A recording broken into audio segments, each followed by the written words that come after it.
वक्त की बड़ी जानकारी के स्ट्राइक्स जो हैं वो तेज हो गई हैं। लेबनान में इजराइल ने बड़ा हमला कर दिया है। ग्राउंड ऑपरेशन भी जारी है हिजबुल्लाह के ठिकानों पर। इसी तरह से अटैक लगातार जारी हैं। तो आईडीएफ बड़ी एयर स्ट्राइक यहां पर कर रहा है और जैसा कि शैलेंद्र सर भी यहां पर बता रहे थे कि खास तौर पर जो रिहायशी इलाके हैं वहीं पर इस वक्त हिजबुल्लाह बैठा हुआ है और ये इजराइल जानता है, इजराइल ये कसम खा चुका है कि जब तक हिजबुल्लाह का खात्मा नहीं हो जाता इन हमलों को रोकने वाला नहीं है। इसीलिए ये बिल्डिंग कैसे तबाह हो चुकी है। इस वक्त आपके टेलीविजन स्क्रीन पर जो तस्वीरें हैं वो आप देख रहे हैं। शैलेंद्र सर इस पर बात कर सकते हैं अब, चूंकि ये तस्वीरें आ गई हैं एक के बाद एक ये इस तरह की स्ट्राइक होना। अब यहां से हिजबुल्लाह और इजराइल का ये जो युद्ध है आपको क्या समझ में आ रहा है? क्या हिजबुल्लाह का खात्मा जल्दी कर देना संभव है भी इजराइल के लिए इस वक्त?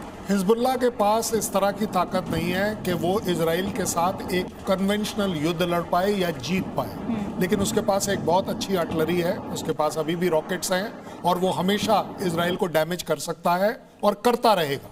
इसलिए मुझे लगता है कि इजराइल ने ये एक मौका भी चुना है, क्योंकि अदरवाइज देखें तो पिछले 3-4 महीने में कहीं कोई इस तरह की स्ट्राइक आपस में नहीं हो रही थी। बट इन्हें क्लैरिटी से इंटेलिजेंस है और ये जायज भी है कि हिजबुल्लाह किसका प्यादा है, ईरान का प्यादा है। उसका कंप्लीट जो वेपन सिस्टम है किसका है, ईरान का दिया हुआ है। उसकी कंप्लीट फंडिंग किसकी है, ईरान की है। लेकिन अश्विन सर, क्या ये एक और फ्रंट खोलने से इजराइल की चुनौतियां बढ़ी हैं या इस मौके के वो बुनाने में भी लगा हुआ है जैसे सर बता रहे हैं? देखो, सच्चाई ये है कि ईरान के ऊपर जैसे ही हमला हुआ, हिजबुल्लाह और हूती रेबल ने पहले ही डिक्लेयर कर दिया था वो इस लड़ाई में जब मारेंगे। आपको याद रखना चाहिए कि पहले हिजबुल्लाह और इजराइल के बीच में एक सीज फायर हुआ था पिछले 24 में। हाँ, मगर वो उसके बाद 2024 में, और उसके बाद हिजबुल्लाह ने अपनी स्ट्रेंथ को और बढ़ा लिया। यूं तो हिजबुल्लाह कमज़ोर है पर इतना कमज़ोर भी नहीं है। उसकी 3 प्लस पॉइंट यही है, एक तो वो गुरिल्ला टैक्टिक्स करता है, दूसरा वो रेजिडेंशियल एरिया में मिल जाता है, तीसरा उसके पास आर्टी फायर अभी भी है।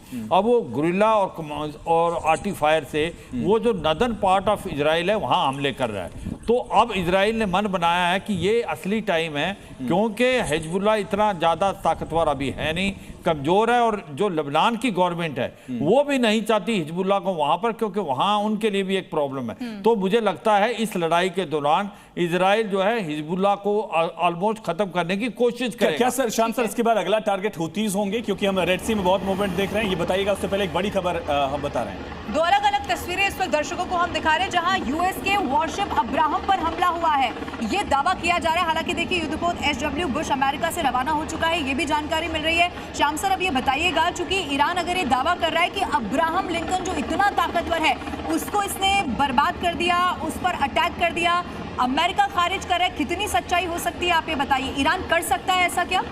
देखिए, छिटपुट हमले कोई भी किसी पे कर सकता है, पर मैं आपको बहुत विश्वास के साथ कहना चाहता हूं कि 11 एयरक्राफ्ट कैरियर के साथ, और चाइना की जो नीति है उसमें 4था एयरक्राफ्ट कैरियर लगातार बनाए जा रहे हैं। वल्नरेबिलिटी है, कहते हैं इसको सिटिंग डक, बट मैं आपको बताऊं आज तक पिछले 80 सालों में कोई एयरक्राफ्ट कैरियर डिस्ट्रॉय नहीं हो पाया है। जापान ने कामिकाजी अटैक करके वर्ल्ड वार में डिस्ट्रॉय किया था। बोल रहा है क्या सर फिर ऐसा लगता है? अब ये जो ड्रोन्स के अटैक होंगे, 1-2 मिसाइल के अटैक होंगे, हालांकि एयरक्राफ्ट कैरियर को सिंक करना पॉसिबल नहीं है, पर फ्लाइट डेक को डैमेज करना छोटी मोटी अगर हो जाए तो वहां पे रिकवरी और लैंडिंग में दिक्कत आ सकती है। मुझे नहीं लगता कि अब्राहम लिंकन पे कोई अटैक हुआ है। उन्होंने टैक्टिकल रिट्रीट किया है और एयरक्राफ्ट कैरियर को पीछे लाया है। अब आपको मैं बताऊं क्या होने वाला आगे। एयरक्राफ्ट रिफ्यूलर्स आ रहे हैं। श्याम सर, आपका फेवरेट टॉपिक जिसका जिक्र आप कर रहे हैं, हम ये दिखा रहे हैं, ये एयरक्राफ्ट कैरियर जो है जॉर्ज एचडब्ल्यू बुश, इसकी खासियत बताइए। हम पूरा जंगी बेड़ा दिखा रहे हैं, किस तरह से 90 से ज्यादा जो फाइटर जेट्स हैं वो ऑपरेट होते हैं। मैं बिल्कुल नॉस्टैल्जिक फील कर रहा हूं इस जहाज और ऐसे जहाजों से। लगातार